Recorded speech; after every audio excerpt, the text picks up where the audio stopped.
निश्चित तौर से मोदी जी को यहाँ से हम लोग बैरंग भेज देंगे।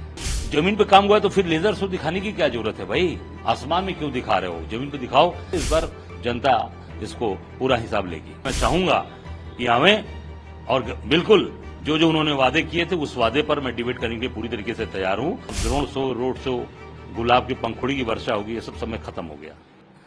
मैं बनारस काशी वासी हूं, बनारस से बैठा नहीं हूं। मेरा घर है जहां मेरी पैदाइश हुई है। मैं इसी मिट्टी का जन्मा हूं, इसी मां गंगा की गोद का हूं, बनावटी पुत्र नहीं हूं।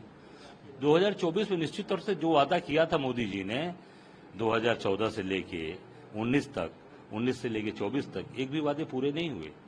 सारे वादे जस के तस रखे हैं। इस नाते पूरे की पूरी जनता इस बार बदलाव के मूड में है और निश्चित तौर से मोदी जी को यहां से हम लोग बैरंग भेज देंगे। अमित शाह और मोदी में कोई अंतर नहीं है। अभी तो मैं आज अखबारों में पढ़ रहा था कि केजरीवाल जी ने कहा है कि हटने वाले हैं आगे 27 में, इनको शायद 25 या 27 में शायद ऐसे कुछ बोला, एक साल बाद ना कुछ ऐसा बोला है कि शायद अमित शाह बन जाएंगे। तो इन्होंने कहा नहीं 29 में भी रहेंगे, 29 के बाद भी बनेंगे। अरे भाई 75 साल आपने तय किया, तो जो 75 साल मोदी जी ने तय किया तो 75 साल के बाद ये बनेंगे। बाकी लोगों का क्या हुआ? आपने अडवाणी जी को निपटा दिया, आपने जोशी जी को निपटा दिया, जितने वरिष्ठ नेता गण थे भाजपा के 3 दल और उसमें से निपटा दिया आपने। अभी आपने शिवराज सिंह चौहान को निपटाया, वसुंधरा राजे को निपटाया। सब लोग तो क्या मोदी जी 75 साल से ज्यादा सीएम पीएम रहेंगे?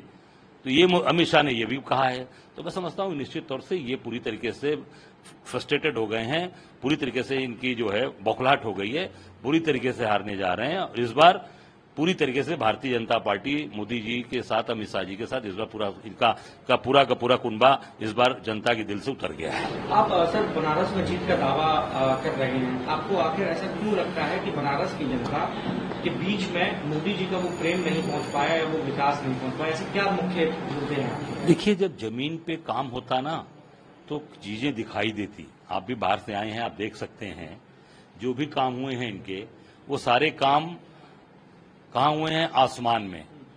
अब ये लेजर शो से दिखा रहे हैं, और लेजर शो से दिखा रहे हैं तो लेजर शो तो जमीन पे काम हुआ है तो फिर लेजर शो दिखाने की क्या जरूरत है भाई? आसमान में क्यों दिखा रहे हो? जमीन पे दिखाओ।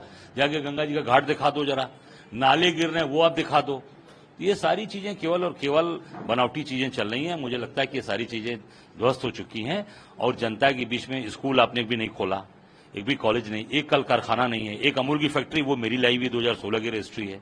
जब यूपी में 3 फैक्ट्रियां आई थी उस दौरान वो आई है, फतेहपुर, लखनऊ और बनारस। वो जो है कोर्ट के अंदर वो चीजें रुकी हुई थी, इस नाते देर हुआ। और निश्चित तौर से आप वो कारखाना हम लोग के समय का, उसमें भी सब गुजरात के लोग काम कर रहे हैं। अंदर फैक्ट्री में जितने भी एम्प्लॉइज हैं परमानेंट, वो गुजरात के लोग हैं। बाहर जो टेम्परेरी बेस वाले रखे गए हैं, रोज दिहाड़ी वाले, वो केवल यहाँ के यूपी और बिहार के लोग यहाँ काम करते हैं। जहां से 80 में 80 सीट चाहिए आपको, वहां के लोगों को आपने दिहाड़ी पर रख रखा है, यूपी बिहार वालों को। तो निश्चित तौर से इस बार जनता इसको पूरा हिसाब लेगी। राहुल गांधी ने कल डिबेट के लिए उनको चुनौती दी, कहा कि मेरे साथ डिबेट करनी। आप भी उनके सामने चुनाव लड़ रहे हैं, आप चाहेंगे कि आप भी उनको कहें कि बनारस के मुद्दों पर या यहाँ के लोगों के लिए मैं डिबेट करना चाहता हूँ या चुनौती देना चाहते हैं? इस तरीके का कोई आपके जहन में चीज है? देखिए, मेरी जहां तक जानकारी है कि राहुल जी ने को कहा गया है। राहुल जी ने नहीं कहा किसी से। राहुल जी को सुप्रीम कोर्ट के एक एक्स जस्टिस हैं मिस्टर लोकुर, उन्होंने और कोई बड़े पत्रकार है, उन्होंने शायद ये कहा कि मोदी जी और राहुल जी की डिबेट होनी चाहिए। उसके लिए राहुल जी तैयार हो गए कि नहीं, मैं तैयार हूं, मैं डिबेट करने के लिए तैयार हूं। अरे भाई, मैं तो सौभाग्यशाली हूं, काशी वासी हूं। काशी के मुद्दे पर बिल्कुल मोदी जी, इसमें चाहूंगा कि हमें और बिल्कुल जो जो उन्होंने वादे किए थे उस वादे पर मैं डिबेट करने के लिए पूरी तरीके से तैयार हूं। जहां चाहेंगे, गंगा जी में बजड़े पर बैठ के, सड़क पर बैठ के, या जहां पे इन्होंने मिट्टी पहला फावड़ा चलाया था 80 पे, जहां 80 नदी उस नाले के रूप ले लिया, नाला गिर रहा है, वहां पर बैठकर अगर करना चाहेंगे तो मैं पूरी तरीके से तैयार हूं डिबेट करने के लिए। कल एक रोड शो भी करने जा रहे हैं, कोशिश करेंगे कि ज्यादा से ज्यादा लोगों तक अपनी बात पहुंचा पाएं, नामांकन भी उनका है। आप कैसे देख रहे हैं इस पूरे रोड शो को और कल जिस तरीके से काशी बनारस में जो प्रोग्राम है? देखिए, मैं इतना ही कहना चाहूंगा, जो बनारस की मिट्टी से जुड़ा होगा, जो अपना परिवार समझेगा, वो रोड शो, द्रोण पे शो कराना, रोड पे शो कराना और हर जगह एक इवेंट करना, अब इवेंट का समय चला गया। गुलाब का फूल बरसाना, कहीं मोर की पंखी का नाच कराना, कहीं घोड़ा वाला नाच कराना, वो समय चला गया। अब उसके घर में रोटी बन रही है कि नहीं, उसके घर में दाल पक रही है कि नहीं, उसके बच्चे की फीस जमा हो रही है कि नहीं, उसके घर में कोई तबीयत किसी की खराब है उसका इलाज हो रहा है कि नहीं, जनता अब मुद्दों पर उठ करने जा रही है।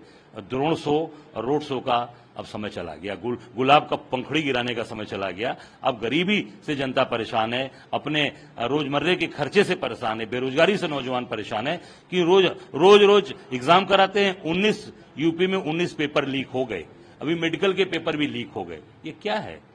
ये खोज रहा है नौजवान। ये अब द्रोण शो, रोड शो, गुलाब की पंखुड़ी की वर्षा होगी, ये सब समय खत्म हो गया। आप सर लोगों के बीच में रहे, किस तरीके से आपको लगता है, क्या सर्वे है आपका यूपी के साथ साथ अगर मैं बात करूं देश में, तो कांग्रेस या इंडिया अलायंस कितना सीट? निश्चित तौर से मैं इतना ही कहना चाहूंगा कि इंडिया जो अलायंस बना है इसके प्रति पूरे देश के अंदर जन समर्थन है। एक वेव चल रही है इंडिया अलायंस के लिए, क्योंकि जनता भूखमरी, बेरोजगारी और इनके जुमलों से परेशान है। द्रोण शो, रोड शो, ये सब चीजों से परेशान है। इंडिया गठबंधन की वेव चल रही है। निश्चित तौर से इंडिया गठबंधन की सरकार 4 जून को बनेगी। ये हम सब बाबा विश्वनाथ के आशीर्वाद से, मां गंगा की मैया की कृपा से बोल रहे हैं। 4 जून को आप सरकार बनाने का दावा कर रहे हैं, मतलब प्रधानमंत्री से लेकर पूरी बीजेपी ये कह रही है कि राहुल गांधी अपनी कम जितनी उम्र है उससे भी कम सीटें लेकर आए। अब इतने परेशान फिर क्यों हैं? अगर ये बात कह रहे हैं तो पूरे बनारस में होर्डिंग आप देख लीजिए किसकी लगी है। पूरे बनारस में कैमरा ऑन करके आप देखिएगा, होर्डिंग किसकी लगी है? किसी और भी कैंडिडेट की होर्डिंग लगी है? किसी और का प्रचार हो रहा है? क्यों? यही एक है कैंडिडेट, हम लोग नहीं है। काम जब किया तो इतनी होर्डिंग लगाने की क्या जरूरत है?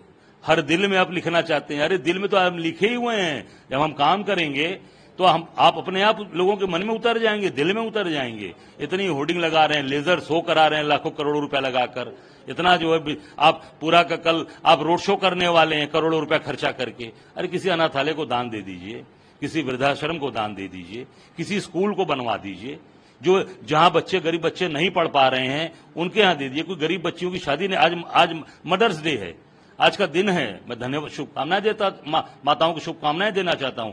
आज मातृ दिवस है, आज ही किसी जाकर मदर्स डे में किसी मातृ आश्रम में जाके दान दीजिए, किसी वृद्धाश्रम में दान दे दीजिए, जहां माताओं का कहां कल्याण हो जाए।